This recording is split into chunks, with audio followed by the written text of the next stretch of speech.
I am a chiropractor, and I am here to give you a message of hope and healing that with a solution that's doable, that's something you can sign up for, that's predictable, that has a guarantee, that's cost effective, and it's for weight loss, body sculpting, and overall metabolic health improvement.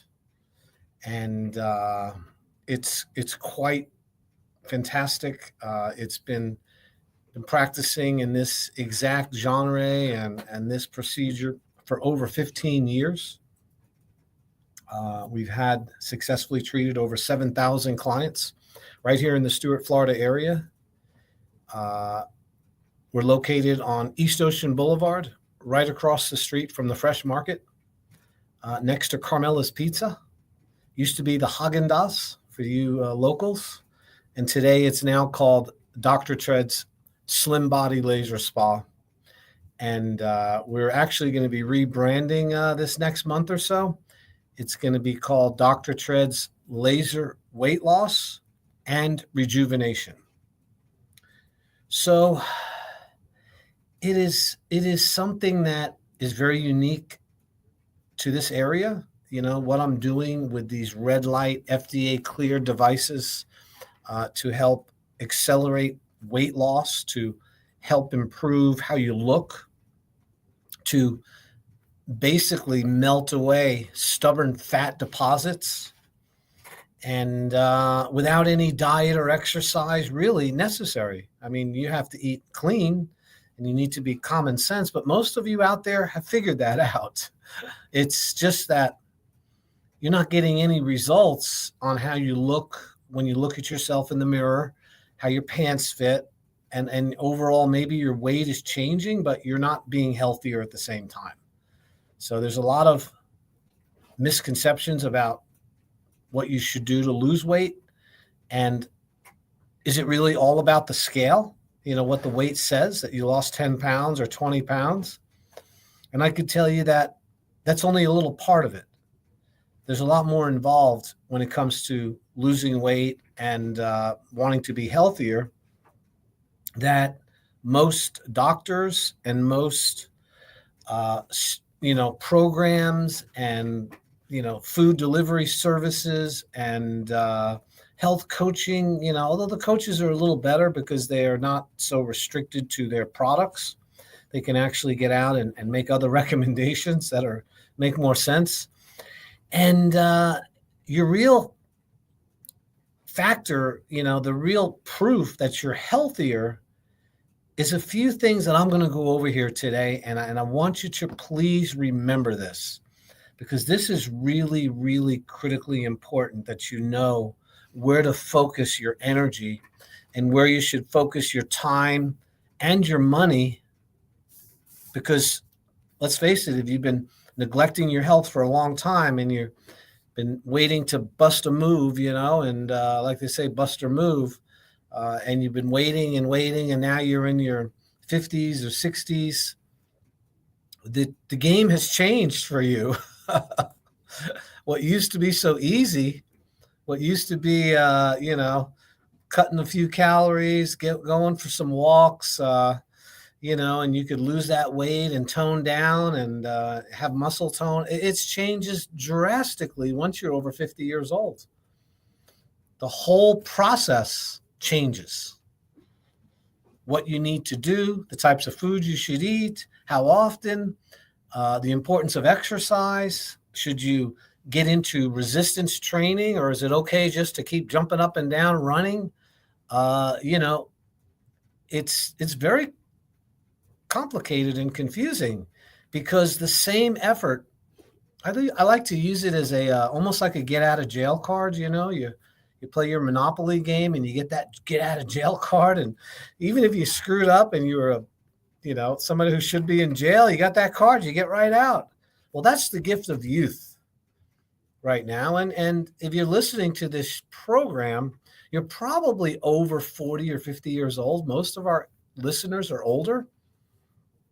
And you don't have to tell them how much things have changed when it comes to food they eat, how much, what works, what doesn't, what makes them feel better, what they enjoy, things they're not willing to give up, habits that are entrenched in their habits and their past. And and then of course there's so much misinformation, and I don't want to say misinformation because I don't like that word. There's a lot of people giving you advice that only treats one little part of a person's problem, one avenue, one issue. And gosh darn it, we're very complex human beings. We eat foods, we need to exercise, we need sleep, we need sunlight, we need to ground to touch the earth. We need the right nutrients. We need the right amount we need to cut out the radiation from our life, all the electromagnetic radiation devices, the modems and the blue screens. There's so much we're starting to learn about what it is to really be healthy, that if the only tool you have is the scale, when you get up in the morning and you look at that scale and you say, wow, I'm holding my weight, or maybe I've lost weight, but you might have done it unhealthy, ways that are unhealthy, like starving. Although starving is not so bad because we call that fasting, and fasting is a great tool. But skipping meals, eating little bits every day, never, making sure that you have breakfast every morning, never letting your blood sugar drop too much by eating periodically every 2 or 3 or 4 hours. We used to teach that. And today, the statistics and the science is clear that if you don't go a certain amount of time without eating any food, if you don't go into like a caloric deficient state, which we call fasting, at least every week, you're going to accumulate too much body fat in the form of carbohydrates and in the form of jacking up your insulin levels. And most people are suffering from what we call hyperinsulinemia, too much body fat, but they've never ever trained their body how to burn body fat. So, fat is a gift from our maker to get us through times when we have no food. And your ancestors used to call it winter, right? And if you're lucky enough to make it through winter without starving to death, now 10,000 years ago, 20,000, most of our human population starved to death because they didn't have enough fat when the winter came. And hear me out on this. If you're fortunate enough to make it through the winter, last winter, and still have body fat, that stuff is precious and valuable to your overall wellness and your ability to survive. Because if it wasn't for technological advancements and industrialization and factory farms and the ability to keep things cold and the ability to heat things up, and we live in a food scarce environment, really. The earth, before we decided to make food a business model, it was hard to find food. Your ancestors spent most of their day looking and searching for food and for cleaning water and then making sure that you had that. And so it was also very interesting, but your ancestors, they never mixed foods together. And this is something that I just learned about, but it makes sense. You're a hunter and gatherer, your tribe is looking, is moving with the animals and looking for the right climate and the right safe water, and that involves a lot of walking and looking for areas. And so then you might come across an animal, or you're able to kill an animal, and hopefully you figured out how to make fire by now, and you're able to eat that, or you ate it raw, which we did. And then what would happen is then you might go several days, a week or two without having any more calories. Your tribe ate that kill.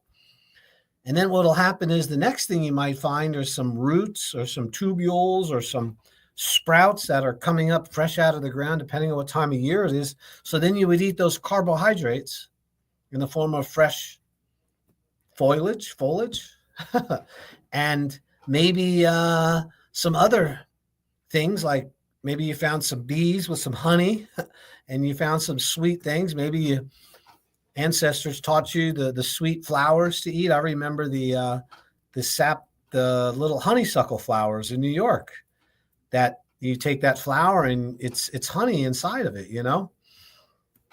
So that might be where you got your sweets from, you know, and yet you ate that for a day or two or half the day or maybe a couple hours, and then you're back not eating again, right? You're looking again for food, and it's pretty much 24/7. But what's important to understand, and why I'm explaining this to you, everybody kind of knows this. However, food, our bodies were never really designed to eat food that's been combined together as one product. They call them food products. Now, we know what food is. Food is a vegetable, food is a piece of fruit, food is some protein, food is some fat. Okay? And then what happens is when we eat each one of those individually, your body is able to handle the glycemic load from the sugar that's in the fruit, from the carbohydrates that's in it. And then you've also got the proteins and the fats from the animal product or the fish that you ate. You didn't mix them all together. And you know, whenever you look at the proteins, carbohydrates, and fats, when you mix them together and cook them together and process them together to create a different product, you pretty much have destroyed most of the nutritive qualities and amounts that were inherent in that food before it was processed and moved into a food product. This is really important, you guys, because what happens is when you cook something and process it, you've basically destroyed the fiber. You've destroyed the phytonutrients. You've destroyed a lot of the enzymes and a lot of these factors of nutrition and growth that are inherent in food when it's naturally, when it's live. You've released the energy from the food, because carbohydrates, they hold energy in the form of the sunlight, and the photosynthesis creates these energy packets within the food. And when we eat raw food and we chew it up and it goes into our system, we're releasing an enormous amount of ATP, this energy that's necessary for life, because the food you ate holds a lot of life in it because it has not been processed. When you process it, cook it, cut it from the vine, preserve it, try to save it, mix it with other things, you now have something which is no longer just food. It becomes a food product. And hence you have a business model, which is enormous. It's called the food industry. And they've been fighting and arguing and getting patents and creating their own brands, their own food products, which they can then market. They can label it. They can charge people when they sell it, and they want their percentage because they have their patent to it. They've created that food product. And this is where, you know, I know we have a new administration coming in, and one of the people that is being chosen to be on that administration is Robert Kennedy, Senator Kennedy. And he is definitely a hawk when it comes to, trying to get the poisons and the toxins out of our food, trying to get the ingredients and trying to make medicine safer and things. But what is really going to be hard is that the food industry, this juggernaut, this probably the most successful business industry we have in America, is licensed and has patents and controls what goes on your what use shows up at the refrigerator at the grocery store. And one of the reasons why fruits and vegetables are not promoted as much as they should be is because nobody has a patent for it. They don't own the rights to broccoli. They don't own the rights to beets or to lettuce. So anything that they own the rights to is where they make their money. And I think it's going to be a lot harder than people realize to clean up the food industry in America, because there's so many people that are employed by this industry, from the trucks that drive it around to the ads that go on the Super Bowl to make you buy Doritos, nacho cheese, and to Cheez-Its and Whizzes, and just it's a conga line of garbage.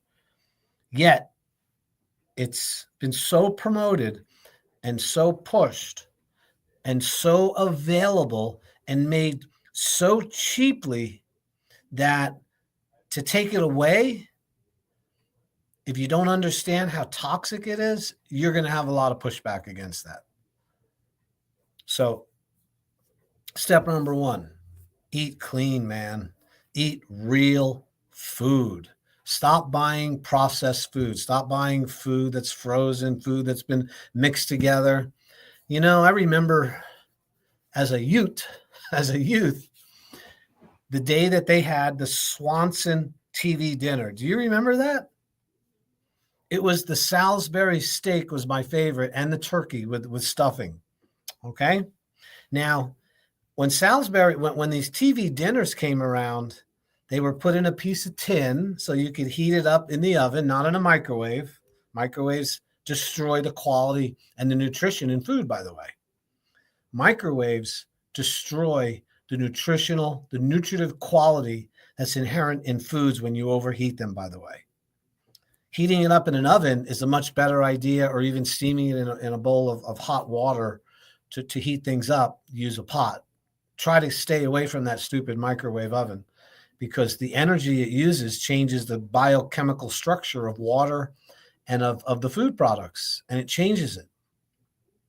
So you put that TV dinner in, it's got a little tin foil on it, you crack it and you put it under the oven, and it's frozen, and it starts to thaw out, and basically you eat it. Now, that was the beginning of processed food for the most part, in my opinion, when it first started coming out more available. And so, however, if you took a TV dinner that was made in the 70s with the Salisbury steak and the gravy and the mashed potatoes that are with it, and maybe a vegetable, those foods are very lightly processed. They did not have, they might have some, some food coloring, and they might have had something to give it a longer shelf life, which is what the additives are. Yet it didn't near come completely what's happening with food products today.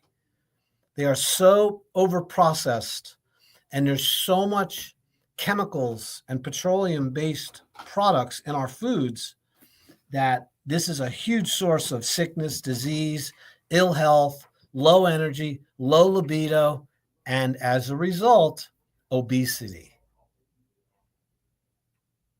And it's really coming from the food you eat. Now, one of the things that it's not as much about exercise. It's really not. It's not much about that you're having a few alcohol drinks or that you like a sweet every now and then.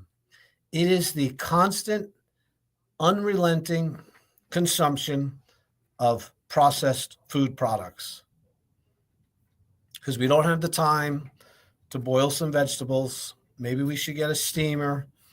It's better to, we eat food that's been, already been cooked in, these little, I don't know. There's so much processed food. So I'm not trying to beat up too much on it, but I want to give you the first tip: eat real food, man. eat vegetables, eat low sugar fruit, the fruit that occurs in the, fruit has its benefits, but truthfully, there's one reason for fruit, two reasons. One you probably don't know about. One thing is fruit is something which makes fat really fast. You cannot eat a piece of fruit, even a low sugar fruit, without creating two fat molecules. As soon as your body starts to digest that fruit, that grape or that banana or that watermelon or that melon or that plum, it is given to you by God to make fat and give you a little bit of energy. So within a fructose, which is fruit sugar, molecule are two glucoses, two things that are turned into sugar for energy, and two fat molecules that make a triglyceride. Those two triglyceride molecules, along with the glucose, are burned as energy, but those two triglyceride molecules from eating a piece of fruit, they're stored in your liver first. And over consumption of fruit creates fatty liver disease because, again, fructose is split into two molecules. There's two pathways for energy. One is to give you energy so you can think and use your muscles. But the second pathway is to make a little bit of fat so that you can bulk up to go into the winter and not perish in 5 or 6 months of not having any food. It's an automatic process, people. When you eat a piece of fruit, cut it, half of it goes to power your body with glucose, the other half goes into the liver and is turned into a triglyceride. And this is what's leading to fatty liver disease. And once the liver becomes fat, everything becomes fat. Those extra two fatty molecules you're eating when you have fruit, those two molecules are making and storing fat everywhere in your body. And since you're never, ever not eating more, you're eating, you've never gone a whole day without eating, you've never burned any of that fat because you have to go 24 hours without eating any food to burn through the glucose, which is stored by the body in the form of glycogen. And at the 20th hour of not eating, your body actually starts to burn some of that fat that's been accumulated in your liver from your processed foods and your excessive amounts of fruit you're eating. So if you go a second day without eating any food, without eating any calories at all, the next, 24 hours, you haven't eaten. Now you're going into 48 hours. That whole 48 hours is your body starting to burn stored fat, not glucose, not carbohydrates, because you burn through them in the first day of not eating. You burn through all those calories. You burn through the glycogen.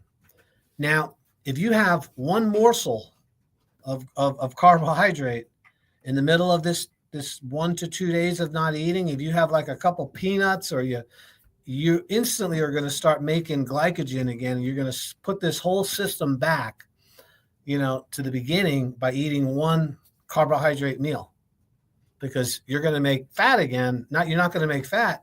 You're going to make glucose that's going to go into the liver and store it in the liver. I didn't know this until about 2 or 3 years ago. Was I starting to understand exactly why we're so fat? And the truth is, most people, not most, 90% of our entire population is completely carbohydrate addicted, carbohydrate dependent. And that means to feel better, they need carbs. To not have their blood sugar drop where they think they're, or they're having, sweaty palms, they need carbohydrates to fix themselves. And it's a yo-yo. It's a cycle. up and down, up and down, up and down. And that has to do with insulin. So when you eat a carbohydrate, which is fat or I'm sorry, if you eat a carbohydrate, which is a vegetable or a fruit, you have to require your body to produce insulin to clear the blood sugar. Your body produces insulin. And that insulin goes up. It's as high as the amount of blood sugar you eat. So if you have something which is low in sugar, such as it's not a lot low. Let's say an apple slice, or maybe a tart cherry, or something which is low in sugar, you're not going to get the same insulin spike that you would if you had something which was like a soda, or a Snickers bar, or a piece of candy, or a muffin, like one of these organic muffins, full of sugar. And as soon as you eat it, your insulin, your pancreas, which has to clear the blood sugar because blood sugar is toxic and can kill you, it has to go, whoa, oh my God, look at this. Man, it was like 500 calories of just nothing but high fructose corn syrup in that soda you just drank. And your pancreas gets into action. Wow. Squirts out an enormous amount of insulin to try to clear that blood sugar. And when you're younger, it's not a problem. Yeah, so you had a birthday cake, you had a soda, and your insulin went up and then it went down because it had to clear it. But you have youth. You still have muscle tone. You still got good digestive absorption. You're still super active. You're out looking for a mate. You're out having fun. You're running upstairs. All these things are productive, so you don't realize that the sugar you're eating is really over time making you sick, and it is. And then you start getting older and you're not exercising as much, you're not as active as you used to be, you don't have the same amount of perfusion, your blood supply maybe isn't getting to all the organs and tissues like it used to. You become much more rigid in your choices with food. You don't want to try other things. You don't believe in supplementation because you don't want to, somebody's trying to sell you vitamins you don't think you need. And what happens is that carbohydrates that you stored in your body fat, you still got them. They're not out of your body yet. Your body does not release fatty calories until you go into starvation, you guys. It is a protective mechanism that makes sure that if we were to run out of food in the world, you'd have a chance of surviving until either the next year or food comes back. And your body does that with fat. And since most of you are never going more than 24 hours without eating, you've never skipped a day in your life. You are carbohydrate dependent, and you have to eat to feel better. You're going to be going in getting energy drinks when you go to get gas. You're going to need something. You'll go past those poppets, I call them, little snack tray. You need a little sugar here. You got a little some used to be Wrigley's gum, something to get that little sugar pop. And then you can't imagine of going without eating more than a day. So fasting is a powerful, powerful tool to help people to reset your metabolism, to reorient your relationship with food in a positive way. I just can't say enough for it. If you're interested in learning more about fasting and you need help with it, I do offer fasting programs now in my office, unrelated to the laser spa.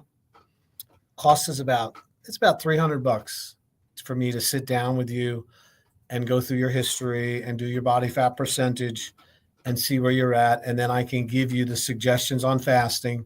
Some people, before they decide to fast, you'll need to get some blood work, because if you have metabolic syndrome, if you're on medications for high blood pressure, high triglyceride, cholesterol, statins, if you're on metformin, glipizide, and you're lowering your blood sugar artificially using drugs, If you've ever had a history of cancer, you want to make sure that your blood work and your metabolism is okay to be able to handle a day or two without eating. Now, I believe you can, 99% of the world, because that's how we were designed to live. However, we've become so sickened and so full of carbohydrate dependent metabolism that your body doesn't really know how to burn fat anymore. It stopped burning fat because you've never challenged it. And to get you back into what we call being fat adapted, sometimes it takes time to do that. To become fat adapted, if you've never gone a day without eating in your life, and there's probably 80, 90% of you have never gone a full day without eating, what happens is you have to start training your body to utilize visceral fat and fat in a way that benefits the day you decide to go into fasting and really repair your metabolism. And that's why people do this thing called intermittent fasting. Now, intermittent fasting simply means eating one time every 24 hours. And so what most people do for intermittent fasting is they only eat from 4 o'clock to 8 o'clock once a day. So after 8, no food. Go to sleep. Wake up in the morning, no food. You don't eat food until 4 o'clock that day. And then you're going to have a 4-hour window where you eat with common sense. You know, I mean, you can overeat actually, but not too much. And eat real food. And what'll happen is in that intermittent time frame, that 20 hours of no food, you're actually going to start burning a little bit of liver fat and a little bit of fat in your system because you run out of the carbohydrates in about 15 hours after not eating food. The carbohydrate that's stored in your liver runs out. And your body needs calories, so it becomes very efficient and it starts finding calories from fat. And then when you decide to go back to eating again, you're going to eat a keto diet. You're not going to eat a normal diet. Carbohydrates are killing you. You better come to terms with that. Most of you are dying from too many carbs. So it behooves you to learn that and start increasing your proteins and your healthy fats and eating something called a keto diet so you can maintain ketones, which is the body's favorite choice of energy are ketones, not glucose. Glucose is instantaneous. You know, I got to run. I got to get out of here. The house is on fire. There's a shooter outside. We got to run. I got to get away from the animal. Glucose is king in that, buddy. Let me tell you, nothing's going to get you out of that like glucose does. It feeds the brain and it feeds the muscles. Ketones are fat. Fat's a very different molecule, which is only utilized when you run out of glucose. You don't burn fat if you just skip a meal every now and then. In fact, you're making your body sicker. If you want to burn fat, and be sure you're burning fat, you got to go more than 20 hours without eating, guys. Now, a lot of this doesn't mean much to somebody under 50 years old, 20s, 30s, 40s, early 50s. Probably they're not as desperately in trouble metabolically, but something really happens at 50 to 60 years old in humanity where all of these bad habits, these improper choices, these things you thought you could do and get away with, all of a sudden, the chickens come home to roost. And this is where you see people being put on medications. This is where you see people having problems with sexual function. These are the people that are losing hair very quickly. These are the people that are looking older than they should. And these are the people you see showing up at these, with the Ozempic hanging out of their arms, getting shots and injections because they can't change their metabolism. Their body fat's too high. and they've done everything. They think they've done everything, but they've never gone without eating. And now they're on Ozempic, which is not a good idea. It's an idea, it's out there, and a lot of people will tell you it's okay, but I'm telling you, you're talking about metabolism here. You're talking about the interface between your diet, your gut, and your body's ability to take in calories and nutrition from its environment. Ozempic, GLP-1s interfere with that interface. They shut off the system. They shut it down. If your nuclear reactor was overreacting, it was running too fast, and you would shut it down. And Ozempic and GLP-1s are shutting down your digestive tract using a peptide, which is really a protein that your body produces naturally when you need to shut down the digestion. There are situations in your life when your digestion needs to slow down and needs to shut off. And GLP-1 is the peptide which the body makes naturally to do that. There's also a peptide, which is the sister of GLP-1, and this peptide speeds up your digestion. There are times when your digestion will need to move faster. And a great example is you eat a bad clam. You're at the seafood bar. It was Sunday, and they left the clams out a little too long, and 2 or 3 of them got warm, and some bacteria formed, and you ate it. I hope to God you're not on GLP-1 when you eat it, because your digestive tract is semi-paralyzed from that drug. I hope that your body is functioning normally, because that rotten clam that you just put into your belly needs to come out very quickly. And that's the flip side of the GLP-1, is the one which speeds things up, and you need that. Yet, because the GLP-1 is being given to you not because you really need it, it's being used to try to stop you from eating, to make you feel full longer, to slow down the movement of food through your body. At what price is that? Do you pay for that? The latest one right now is that GLP-1s are being used to treat opiate addiction and alcoholism. There's studies that have been shown, peer-reviewed, double-blind controlled studies that show that people that take GLP-1 agonists or on Ozempic are less likely to become addicted to opiates and to abuse they're more less likely to abuse alcohol. Because why? Because they can't eat. Their body their digestive tract has stopped working. It's slowed down to such a point that they can't even process a drink. And the opiates, they have a time frame when you eat an opiate to where it's produced and it's metabolized by the liver in the body. And what happens is, with the GLP-1, it affects that ability to clear that out of the body. So people they can't take as much because it's staying high in their system. Now, if you're a normal human, which maybe is 70% of the world, this is probably not much of a problem for you.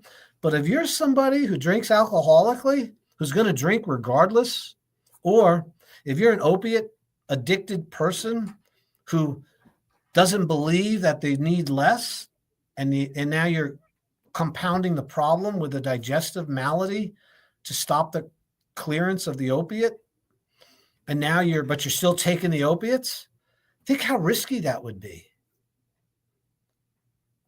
Your body clears out these toxins through the liver, and it's called a half-life. Every pill that you've ever bought or been given, the prescription, has a half-life, how long it lasts in the metabolism, and that's how they determine when you need your next dosage, by how quickly it stayed in the bloodstream. When you're on GLP-1 and your digestive tract is being hampered or impaired in some way, they don't really know exactly how, but they know that the whole system slows down. And what happens is you affect the clearance, the metabolic life of those drugs. They stay in the system longer. But they're not putting that into the equation when they give you more drugs that you're on this drug. You see where I'm going with this? It's I don't want to use the word, but you can put an S in front of storm and you know where I'm going with this.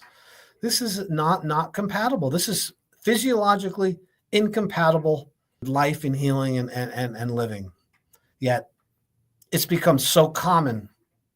It's like, why would, well, if you have a headache, just hit yourself on the other side of the head and your headache you won't notice the one on the right as much as this new one. That's how they treat it. You're not going to get a GLP-1 at my office. I promise you that. And if you are on GLP-1s, Ozempic, you have to be on them the rest of your life. I don't know if they told you that. And when you get off them, if you're lucky enough to get off and have your digestive tract come back to normal, which a lot of people don't. I've had people come into my office that had been on the Ozempic and been on the Mounjaro, and they still have not been able to have a normal bowel movement 2 to 3 months following the cessation of that drug. 30% of the people that take Ozempic or Wegovy stop within the first 30 days because the side effects are too much for them. 30%. Yet, man, it's like giving away. There's such a line for it. It's incredible.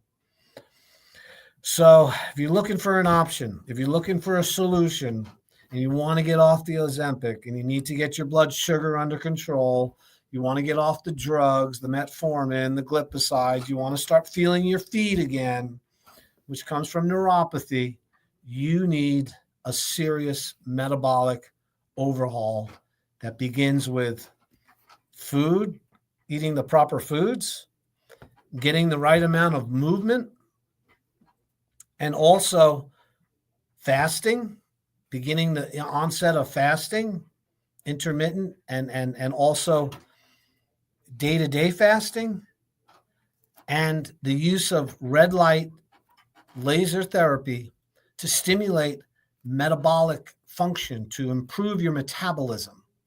Because what this red light laser that we're applying to people's body fat, that red light activates your metabolic pathways. That light is used as energy by your tissues because early in Earth's creation, light powered and still does power everything in our environment, including your mitochondria. And that light is given to us by the sun in the form of red light and near infrared light. Not blue light, not yellow, not green, not purple, not UVA, not infrared. I'm Sarah. Infrared is correct. No ultraviolet. There's one specific wavelength of light, which is very, very beneficial to humans.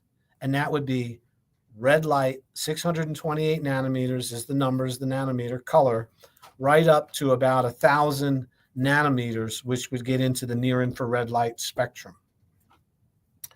In fact, infrared has been omitted and has been screened out of all of our lighting fixtures today. I'm sitting here in front of an incandescent light bulb. This is a full spectrum light I'm looking at. Full spectrum means it has all the wavelengths that the sunlight has. Full spectrum. It's got the yellows, the blues, the purples. It's got the red. It's got the near infrared. It's got the UVA, UV. It's full spectrum. And what these crazy eco whack jobs have done to try to preserve energy and stop global warming, right? They decided to remove the spectrum, the color that creates heat in light bulbs. Right. So a full spectrum light, you can feel the heat when you put your hand under it, you feel the heat. When you take an LED, by the way, the Japanese scientists that discovered the LED won the Nobel Peace Prize for it. This was like revolutionizing lighting.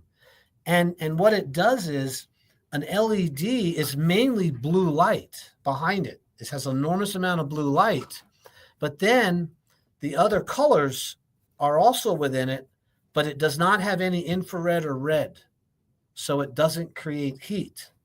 So LEDs in your house are cool. They don't have any heat coming out of them. And you say to yourself, well, that's good. I don't want to waste electricity and generating heat. It makes my house hot. And my air conditioner has to work harder. Well, guess what there, Jocko, super professor? You've just screened out the most beneficial wavelength to your whole body that starts your clocks, that produces immunities, that lowers blood sugar, that helps you sleep, that helps you wake up with melatonin and cortisol. This is all controlled by light, you people. All controlled by light, not LED light, infrared and red light. So this is, these are some new ideas, things you probably never heard of. Mark my word, in another 10 years, this will be shown as probably the biggest cause of metabolic syndrome, of diabetes, of high blood pressure, of high cholesterol, of dementia, of Alzheimer's, is the fact that we are being starved and not getting a proper amount of dosage of infrared and near infrared light. The studies are mind-blowing. How many studies are out there showing that 10 minutes a day in the morning, facing the sun, the first 2 hours, super beneficial. Now, the sun, as it gets higher in the atmosphere, 11 o'clock, 12 o'clock, 2, 3, 4, that's blue light. And blue light has been shown to raise blood sugar. It jacks it up. Blue light creates stress response. It's high energy light. And we want to limit the amount of blue light we get. But that doesn't mean the whole sunlight is bad, because it's not. Every morning, you want to know where Dr. Tread is? 7 in the morning, I'm sitting facing the sun, shirt off, sitting back, just relaxing with my eyes closed. I let that sunlight go in, starts my circadian rhythms, helps my metabolism, lowers my blood sugar. And that's what I practice at the Slim Body Laser Spa. If you want to come in and get your mind filled with a lot of new information, find out why we're making such a dent on metabolic syndrome. I have off of all of my metabolic syndrome drugs. I haven't taken any metformin, no glipizide. They were putting me on insulin, for crying out loud. And I lost weight. I exercised. I cleaned up my diet for the most part. I still couldn't reverse it. Once I started following the red light protocols specifically every day, and also using the red light devices on myself to keep my body fat low, to stimulate collagen production, to keep my blood sugar low, these devices, you can buy them at home. But, you want to get a little knowledge, because there's a lot of charlatans out there too, selling LEDs that have no benefit at all. Anyway, I hope I got you excited. Listen, we're having lectures and talks all the time at my office. If you'd like to come in for a free consultation, we're going to do these lunch workshops. I plan on doing them on Thursday from 12 to 2. So from 12 to 2, we're having some presentations on red light, on fasting. And at the end of it all, we're going to have a little lunch served by Carmela's. If you're interested in booking that, it's, you got to qualify by calling us first, and we can schedule you. You can also bring a friend. And that's going to be our latest push every single Thursday From 12 o'clock to 2 is going to be the lunch workshop, and it's open to people. You can come one time, our cost, our fee, and you can't do it twice because otherwise you'd be there for lunch all the time. Anyway, we love you. We appreciate you all and everyone that's been listening and following me online. I hope that I hope I didn't ramble too much. I have a lot of stuff. I got pages of stuff here that I should be reading. I didn't look at any of it. Okay, you guys, this comes from my heart. It's Dr. Tread's Slim Body Laser Spa, 772-223-5885. Just go to Dr. Tread on your Siri and hit it and say, Dr. Tread Slim Body. It'll give us our number. Come on down. We're on East Ocean, right across from the Fresh Market. I will see you next week. God bless. And remember, get your light in the morning.